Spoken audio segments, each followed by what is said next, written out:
Desde pequeño, aprendí que confiar no siempre era fácil, pero tampoco opcional. Crecí en la Ciudad de México, en un departamento pequeño con paredes que parecían absorber todo el ruido de la calle y los secretos de quienes vivíamos ahí. Mi nombre es Leonardo, tengo 31 años, y la lección más dura de mi vida comenzó con un simple acto de confianza. Todo empezó con David y Claudia. Nos conocimos en la universidad, en la carrera de administración, y desde el primer día parecieron personas en las que podía apoyarme. David tenía esa seguridad que atraía, mientras que Claudia sabía cómo escuchar y hacerte sentir que entendía tu mundo. Ambos se convirtieron en mi círculo más cercano, y pronto sentí que podía confiarles cualquier cosa. Era 2014, y yo recién había conseguido mi primer trabajo serio en una empresa de logística. No era la gran corporación de mis sueños, pero era mi entrada al mundo adulto, a la independencia económica que siempre había buscado. David y Claudia se emocionaron conmigo, me felicitaron como si fueran familia,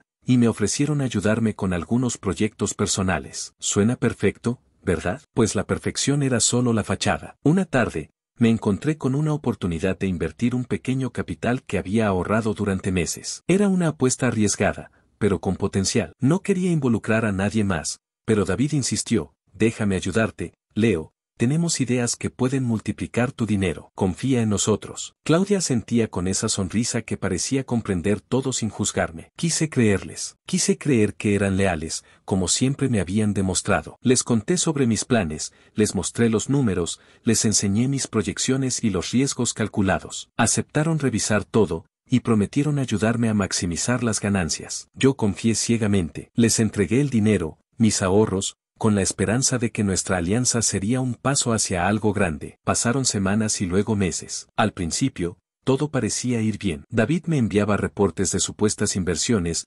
Claudia comentaba sobre cómo mi capital estaba creciendo, y yo me sentía orgulloso de haber confiado en ellos. Pero un día, todo cambió. Recibí una llamada de la empresa donde había invertido. La voz al otro lado me heló la sangre. Señor Leonardo, lamento informarle que los fondos fueron retirados hace meses por un tercero. No hay rastro del dinero. No entendía nada. Mi mente trataba de armar las piezas, pero ninguna encajaba. ¿Cómo? ¿Por qué? Llamé a David. Su voz era la misma de siempre, confiada y calmada. Leo, tranquilo, todo está bajo control. Son solo ajustes temporales. Pero Claudia, al otro lado del teléfono, no podía ocultar un leve titubeo. La sospecha empezó a crecer como un fuego lento en mi pecho. Esa noche, no pude dormir. Repasaba cada palabra, cada gesto, cada confianza que había depositado en ellos. Y algo que no quería admitir comenzó a clarificarse, me habían traicionado. Al día siguiente, fui directo a sus casas, uno por uno. David me recibió con su habitual sonrisa confiada y un café en la mano,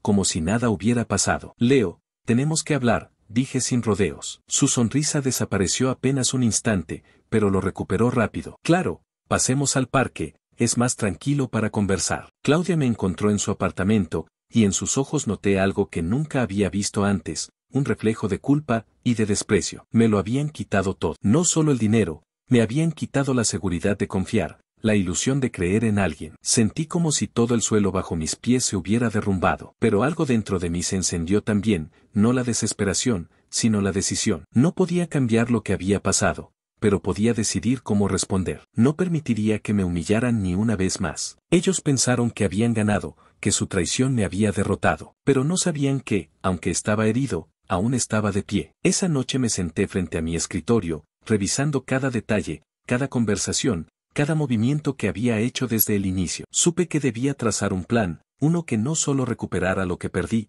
sino que también hiciera que David y Claudia entendieran que las traiciones tienen un precio. Era el comienzo de una venganza silenciosa, calculada, precisa, una que ellos jamás olvidarían. La mañana siguiente fue un tormento silencioso. Me desperté con la sensación de que algo dentro de mí había cambiado para siempre. No era solo la pérdida del dinero que tanto me había costado ahorrar, era la traición de quienes creía mis amigos, mis confidentes. La traición que duele más no es la de un enemigo, sino la de alguien en quien depositaste tu confianza. Salí temprano del departamento, necesitaba aire, necesitaba pensar. Caminé por las calles de la Ciudad de México, respirando el humo de los autobuses y el aroma a pan recién horneado de las panaderías. Todo parecía igual que siempre, excepto yo. Algo se había roto dentro de mí, y no sabía si volvería a encajar de la misma manera. Decidí comenzar por revisar cada documento, cada transferencia, cada mensaje que había compartido con David y Claudia. Tenía que entender cómo lo habían hecho, cómo habían logrado manipular todo sin que yo sospechara. Me senté en mi escritorio,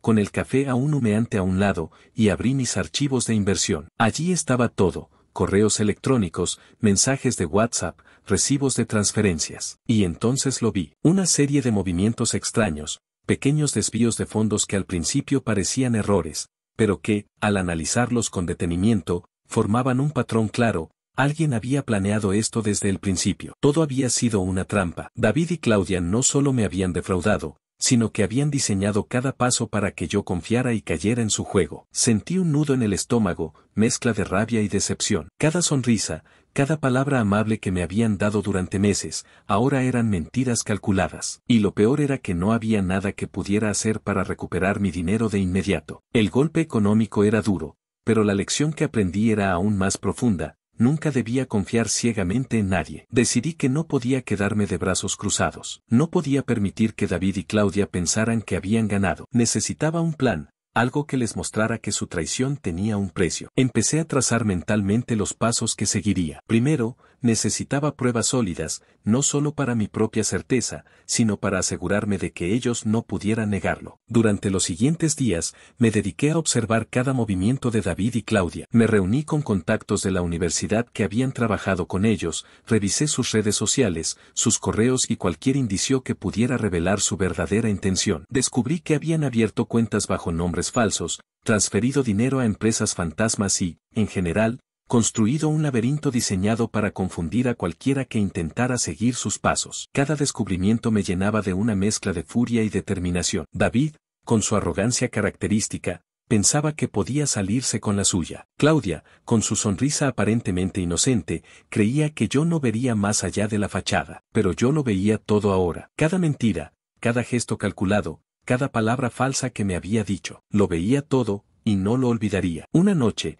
mientras revisaba unos documentos bancarios, recibí un mensaje de Claudia. Era un simple "todo bien, Leo", acompañado de un emoji sonriente. Cerré el chat de inmediato. Su intento de normalidad me hizo reír con amargura. No sabían que estaba lejos de estar bien. No sabían que cada movimiento que hicieran sería observado. Cada paso que dieran sería rastreado. Ellos me habían dado las armas para derribarlos, y no lo sabían. Decidí actuar con cautela. No podía precipitarme. La rabia inicial debía transformarse en estrategia. Necesitaba que cada acción que tomara fuera calculada, que cada paso estuviera diseñado para recuperar lo perdido y, al mismo tiempo, hacer que ellos enfrentaran las consecuencias de su traición. Al tercer día, David me llamó. Su voz era demasiado confiada, demasiado segura. "Leo, vamos a resolver esto, ¿vale? No queremos problemas". Su tono era casi condescendiente, como si pensara que yo estaba desesperado por el dinero. Pero yo no estaba desesperado. Estaba preparando mi movimiento. Sonreí antes de colgar, y por primera vez en días, sentí que tenía el control. No todo era fácil. Había momentos en los que la rabia me consumía,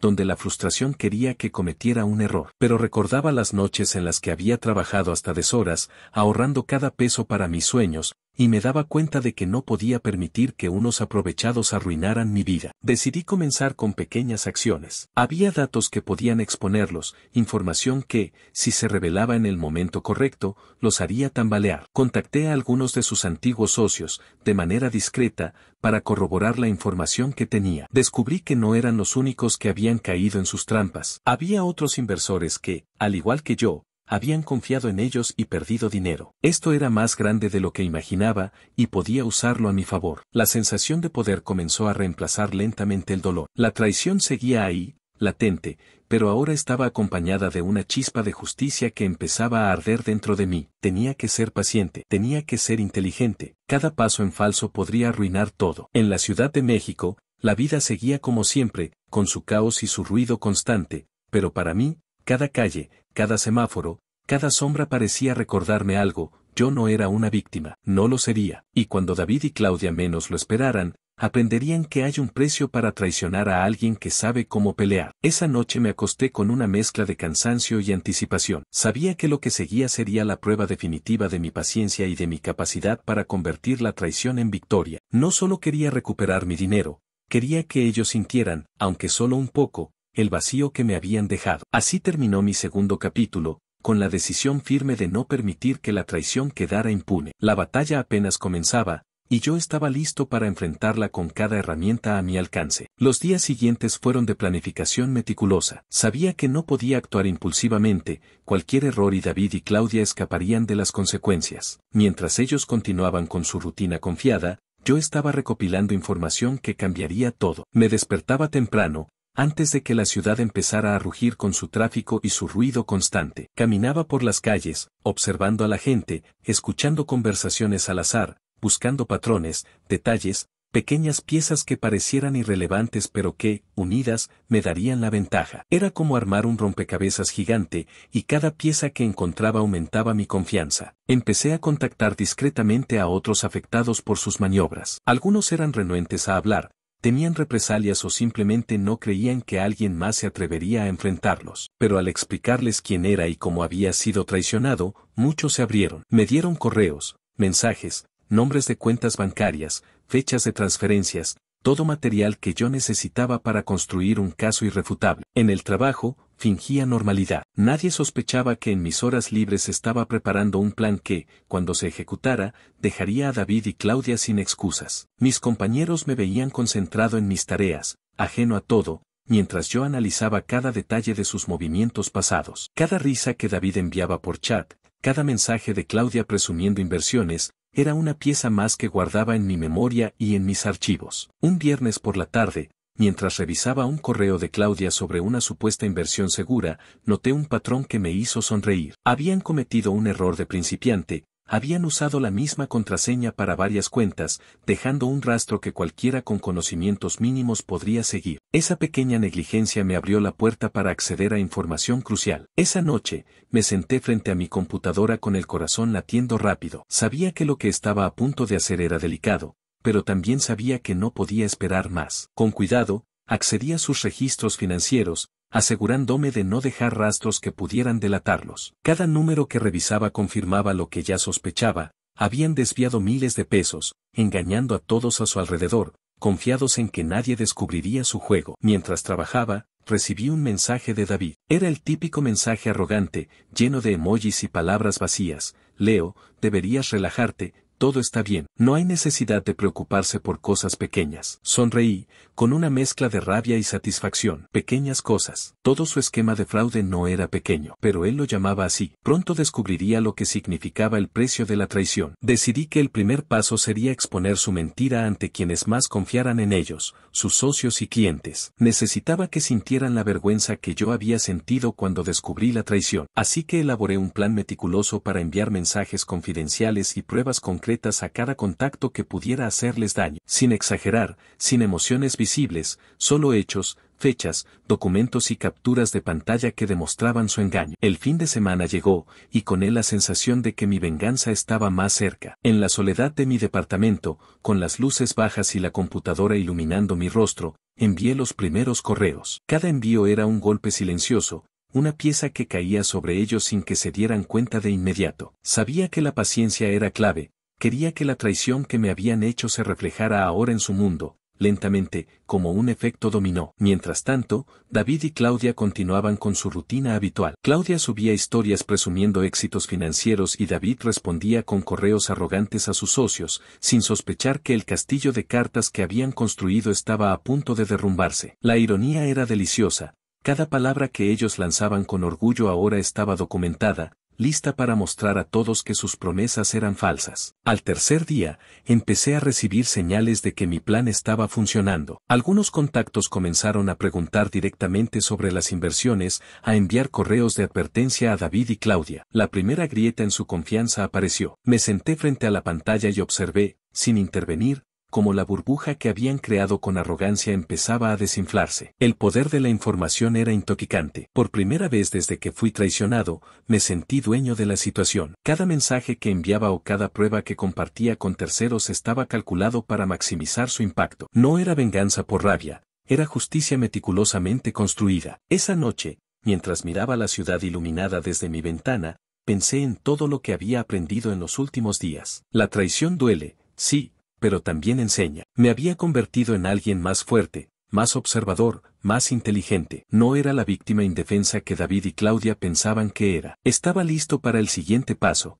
enfrentarles directamente y asegurarme de que el precio de su traición fuera tan alto como merecían. Y aunque todavía quedaba camino por recorrer, una cosa estaba clara: cada movimiento que yo hiciera estaría perfectamente calculado. Cada paso que ellos dieran en falso sería una oportunidad para demostrar que la confianza que traicionaron tenía un costo, y yo estaba más que preparado para cobrárselo. La sensación de control que me había acompañado durante las últimas semanas era nueva y, a la vez, extraña. Venía de un aprendizaje duro, pero efectivo. La traición no tenía por qué definirte si eras capaz de convertirla en estrategia. Había pasado de la impotencia a la acción, y ahora, cuando los primeros ecos de mi plan comenzaron a encontrarse con la realidad, supe que la escalada había empezado. Todo estalló una mañana gris, con una lluvia fina que empapaba la ciudad y volvía las calles brillantes como espejos. Recibí la primera llamada alrededor de las 9. Era uno de los socios más importantes de David, una persona con nombre y peso en el sector. Su voz,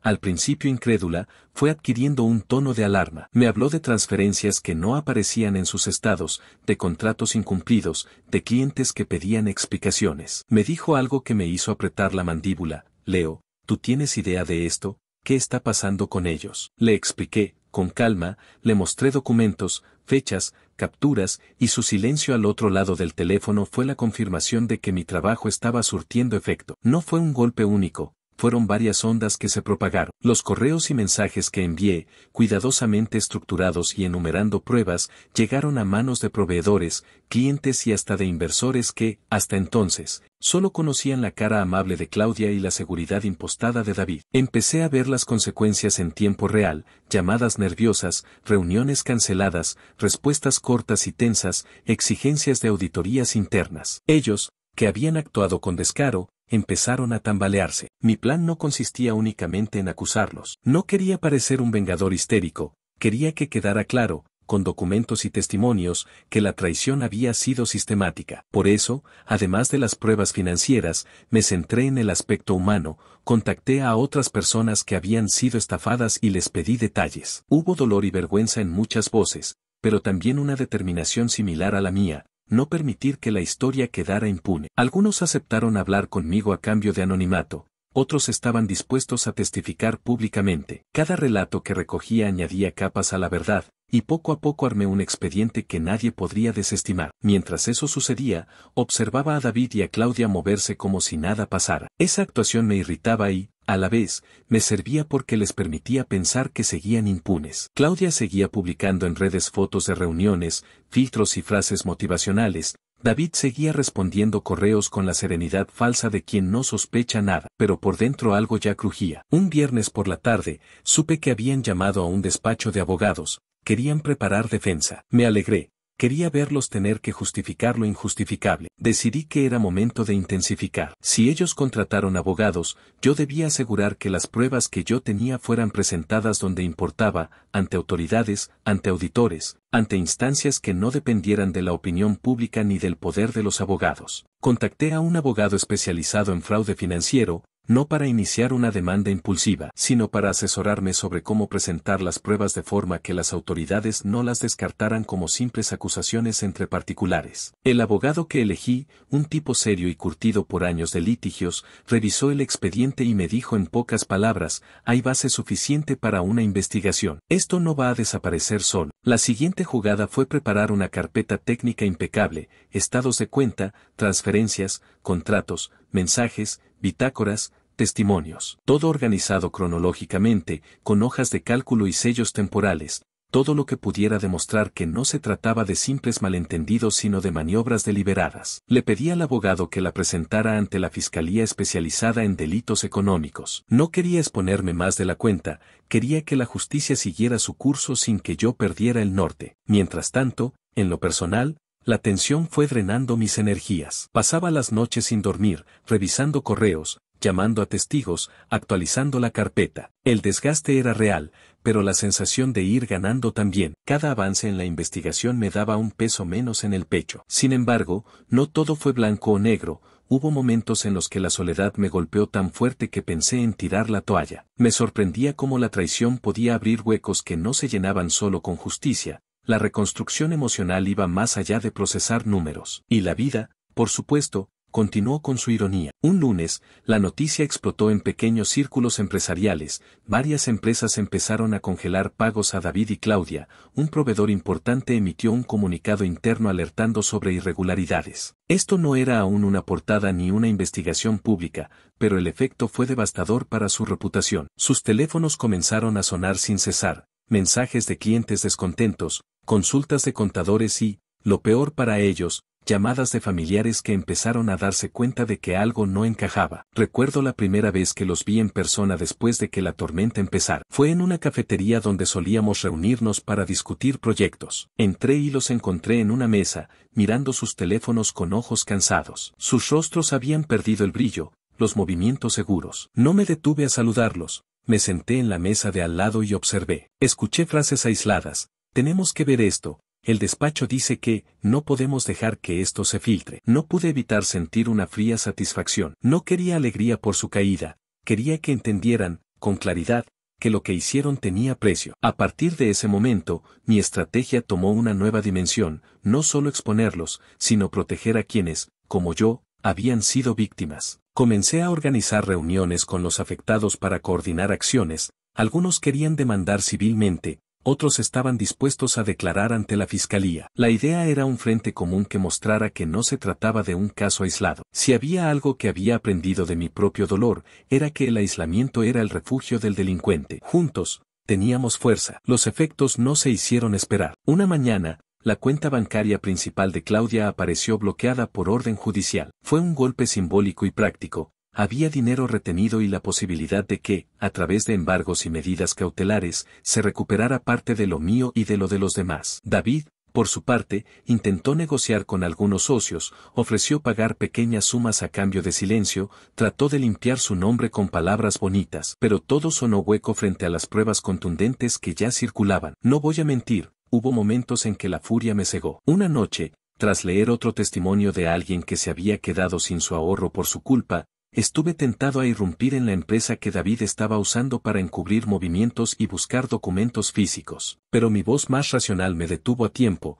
Cualquier acción ilegal, por pequeña que fuera, pondría en riesgo todo lo construido. Aprendí a contener mis impulsos. Mi venganza debía ser legal y moralmente robusta si quería que nadie me la desmontara. Las redes sociales también jugaron su papel. Empecé a compartir, en privado y con reserva, algunos fragmentos de la carpeta con periodistas que conocía, personas que trabajaban en medios locales. No buscaba un circo mediático, solo quería que los hechos llegaran a quienes podían hacer presión desde una tribuna pública. Un par de notas discretas aparecieron en blogs financieros, y la ola comenzó a crecer. La reputación de David y Claudia se estaba erosionando no solo en los despachos legales, sino en la percepción pública. Y la percepción pública, en el mundo empresarial, es capital. Poco a poco, empecé a notar cambios en sus actitudes, se volvieron defensivos, se dedicaron a limpiar su imagen, pero todo resultaba artificial. Claudia dejó de publicar fotos de éxito y comenzó a compartir mensajes genéricos sobre responsabilidad y nuevos proyectos, intentando,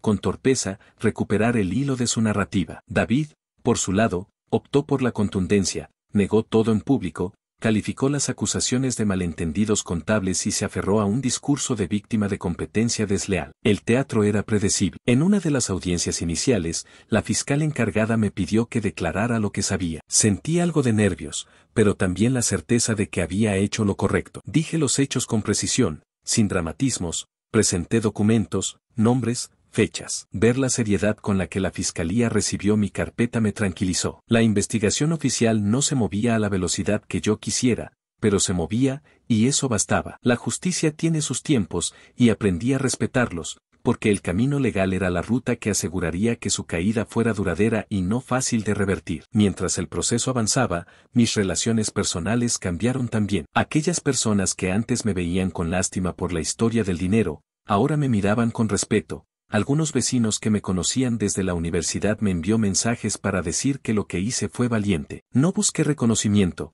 pero no puedo negar que la validación humana, después del trauma, fue un bálsamo inesperado. Me di cuenta de que mi silencio inicial, mi decisión de no caer en la victimización pública, había sido útil, me había permitido construir algo sólido que ahora daba resultados. Y, por supuesto, llegaron las represalias. David, desesperado, intentó desacreditar. Mandó correos a algunos de mis contactos laborales sugiriendo que yo estaba difundiendo rumores para dañar su negocio. Contrató a un detective privado para que averiguara sobre mi vida personal. Incluso intentó que algunos testigos dieran versiones que me mostraran como inestable. Fue un intento patético. Habían subestimado mi capacidad para probar lo que decía. Por eso, cada ataque veía cómo se deshacía ante la evidencia. Una tarde, cuando pensaba que la presión no podía aumentar más, llegó el golpe más devastador para ellos, el congelamiento de una de las principales cuentas asociadas a la sociedad que David usaba como fachada. Fue resultado de las gestiones de la Fiscalía combinadas con las denuncias colectivas de afectados. En cuestión de horas, las llamadas frenéticas aumentaron, las reuniones se multiplicaron y los abogados de David empezaron a enviar propuestas para solucionar la situación. Pero la solución fácil no existía. Habían intentado vivir del engaño demasiado tiempo. A partir de ese momento, el equilibrio se inclinó a mi favor de forma irreversible. No porque yo quisiera regodearme en su caída, sino porque la justicia tomó el relevo y mostró que las trampas no permanecen ocultas para siempre. Las piezas legales, las pruebas y la coordinación con los demás damnificados demostraron que una venganza inteligente no necesita violencia, necesita paciencia y claridad. No estaba ciego al hecho de que no todo se solucionaría de inmediato. Los procesos tomarían meses, quizá años. Pero por primera vez en mucho tiempo me dormí con la sensación de que, aunque la herida seguía allí, la brújula apuntaba a un lugar donde la traición no quedaría impune. Había aprendido a transformar el dolor en precisión, y en cada movimiento, en cada llamada, en cada documento presentado, sentía que recuperaba no solo el dinero, probablemente parte, sino la dignidad que intentaron arrancarme. Esa noche me quedé mucho rato mirando la ciudad desde mi ventana. La lluvia ya había cesado y las luces titilaban como pequeñas promesas. Pensé en cómo la vida a veces te pone en una encrucijada dolorosa, pero también en cómo la determinación puede convertir el daño en un motor. David y Claudia estaban reaccionando, por fin entendiendo que su juego había terminado. Yo, mientras tanto, seguía adelante, con la mirada puesta en el proceso y la firme convicción de que la traición debía tener un precio real, no simbólico. El día comenzó como cualquier otro en la Ciudad de México, con el ruido de los autos mezclándose con los vendedores ambulantes y el aroma a pan recién horneado que llegaba desde la esquina. Pero para mí, la rutina había cambiado. Cada mañana ya no solo revisaba correos y proyectos de trabajo, sino también el progreso de la caída de David y Claudia. Lo que antes me había consumido ansiedad y frustración ahora lo manejaba con una calma casi clínica, una mezcla de estrategia y satisfacción contenida. Los primeros efectos visibles de mi trabajo comenzaron a notarse. Proveedores importantes empezaron a suspender envíos a las empresas de David.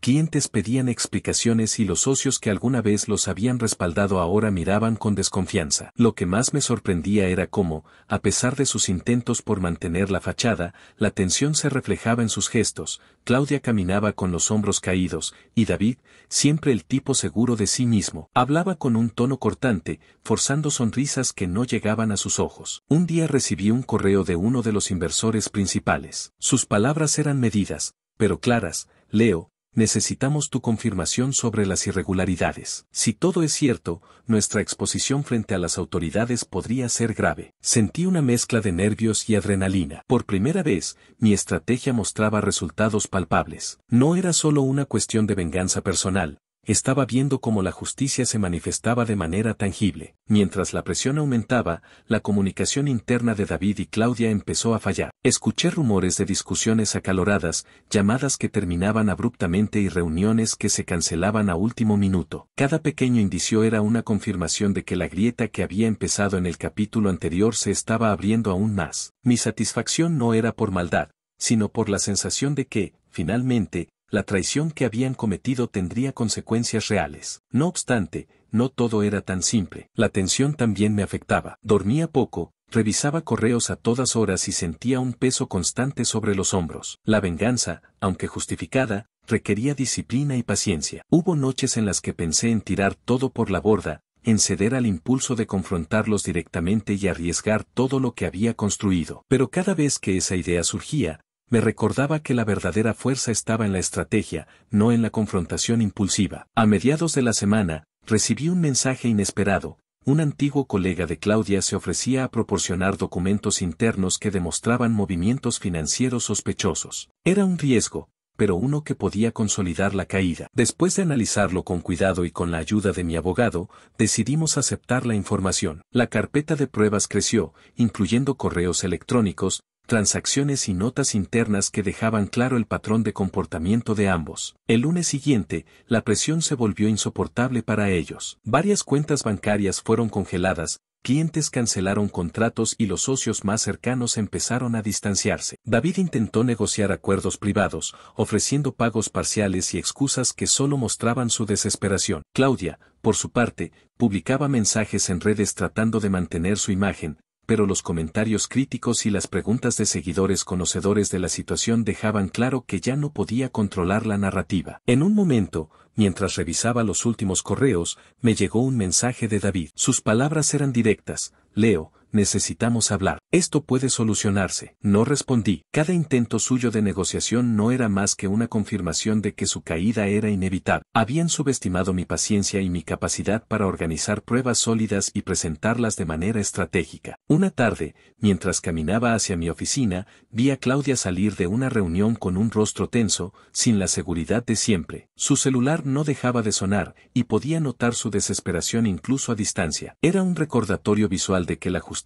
que había comenzado como un acto de defensa personal ahora se había convertido en un proceso de exposición total. La traición, que antes parecía invencible, estaba desmoronándose. El momento más impactante llegó cuando uno de los clientes más importantes de su empresa decidió hacer pública la investigación interna y retiró todos los contratos pendientes. La noticia se esparció rápidamente entre otros proveedores y socios, creando un efecto dominó que aceleró la caída. Claudia y David empezaron a entrar en pánico, y sus intentos por manejar la situación solo empeoraban las cosas. Mientras ellos luchaban por contener el desastre, yo me sentía liberado. No había rencor en mi interior, había claridad. Cada acción que tomé fue medida, cada movimiento pensado. La traición que me habían hecho ya no tenía poder sobre mí. Lo que antes era dolor y frustración ahora se transformaba en control y certeza. Esa noche, desde mi departamento, observé la ciudad iluminada por la luz de los faroles y autos. Reflexioné sobre lo que había logrado hasta ahora. No se trataba solo de dinero o poder, se trataba de recuperar mi dignidad y demostrar que la traición, por más grande que sea, siempre tiene un precio. Sabía que aún faltaba el golpe final, pero por primera vez en mucho tiempo, me sentía dueño de la situación. La caída de David y Claudia no solo era inevitable, sino que también era la consecuencia directa de sus propias decisiones. Y mientras contemplaba la ciudad, entendí que la justicia verdadera no siempre viene de la ley, sino de la paciencia, la estrategia y la convicción de nunca dejar que la traición quede impune. El amanecer en la Ciudad de México llegó con un silencio que contrastaba con el caos que se había gestado en los últimos días. Para mí, la calma era relativa, pero necesaria. Sabía que el golpe final se acercaba y no podía permitirme errores. Todo había sido planificado, cada correo, cada documento, cada movimiento estratégico tenía un propósito. David y Claudia no sabían que yo había estado observando cada uno de sus pasos, registrando cada error, cada mentira, cada intento desesperado de protegerse de las consecuencias que ellos mismos habían sembrado. Desde temprano, mi teléfono empezó a recibir mensajes de proveedores, clientes y socios de sus empresas. La mayoría eran consultas, algunos confirmaban que estaban cancelando contratos, y otros pedían auditar sus finanzas. Cada mensaje que llegaba era un recordatorio de que la tormenta que ellos habían creado para mí ahora se les devolvía multiplicar. Sentí una mezcla de satisfacción y serenidad. No era venganza por rencor, sino justicia pura. Decidí que era momento de dar el paso definitivo. Me encontré con mi abogado en un café discreto cerca de mi oficina. Revisamos los documentos, las pruebas de irregularidades financieras, los correos electrónicos y los contratos manipulados. Todo estaba listo para presentarse de manera formal ante los socios y la autoridad correspondiente. Mientras hablábamos, pude notar que mi corazón no latía con rabia, sino con resolución. Cada paso estaba calculado para que no hubiera escapatoria, para que la verdad se impusiera de manera innegable. Esa misma tarde, recibí una llamada de uno de los principales socios de David. Su voz temblaba mientras decía: Leo, necesitamos tu presencia. Esto se ha salido de control. Sonreí levemente y respondí que iría inmediatamente. Mientras caminaba hacia la reunión, pensé en todo lo que había soportado, la traición de alguien en quien confié plenamente, la manipulación, la humillación, y cómo, a pesar de todo, me había mantenido firme. Cada paso que daba era un recordatorio de que yo no había perdido, que la paciencia y la estrategia siempre superan a la impulsividad. La reunión se llevó a cabo en un elegante despacho de cristal. David y Claudia ya estaban allí, visiblemente tensos. Intentaron mantener la postura de siempre, con sonrisas forzadas y palabras calculadas, pero sus ojos traicionaban miedo y desesperación. Mostré los documentos, expuse cada irregularidad y expliqué cómo sus acciones habían afectado a socios, clientes y proveedores. La sala se llenó de murmullos y miradas de asombro. Por primera vez, ellos no tenían respuesta. Cada excusa que habían practicado ahora caía frente a pruebas irrefutables. Claudia intentó interrumpirme,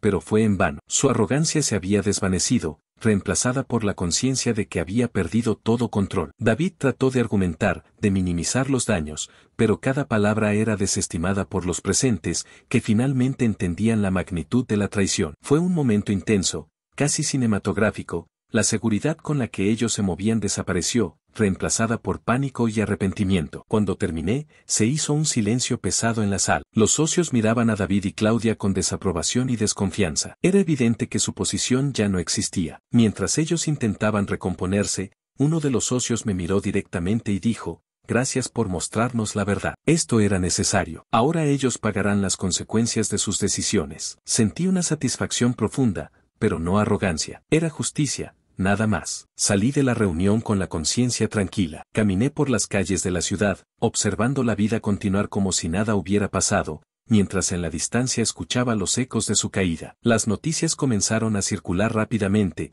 proveedores cancelando contratos, clientes retirando inversiones, y empleados dejando la empresa. David y Claudia se habían convertido en un ejemplo de que la traición tiene un precio, y que incluso las personas más confiadas pueden caer cuando subestiman a quienes han herido. Esa noche, mientras cenaba solo en mi departamento, reflexioné sobre todo lo ocurrido. La traición había sido devastadora, pero también me había enseñado lecciones invaluables, la importancia de la paciencia, la necesidad de confiar solo en quienes lo merecen y, sobre todo, que la justicia puede ser alcanzada sin perder la propia integridad. Me sentí más fuerte, más consciente de mi valor y de mi capacidad para enfrentar cualquier adversidad. Al día siguiente, recibí un correo inesperado. Era de un proveedor que había trabajado con Claudia y David. Sus palabras eran simples pero contundentes. Leo: «Gracias por tu integridad. Esto nos recuerda que siempre hay que actuar con justicia. Estamos contigo». Sonreí al leerlo. Cada mensaje de reconocimiento era un recordatorio de que había hecho lo correcto,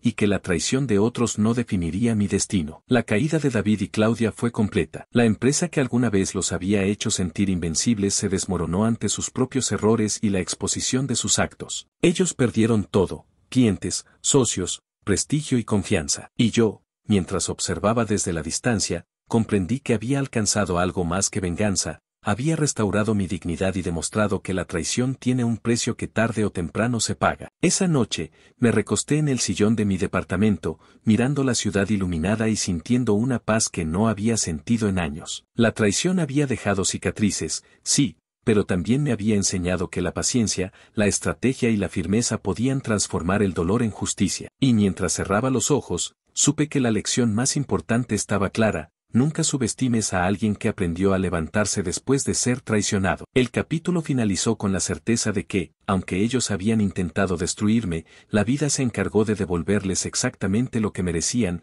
y yo había emergido más fuerte, más sabio y libre de cualquier rencor que no fuera la justicia cumplida.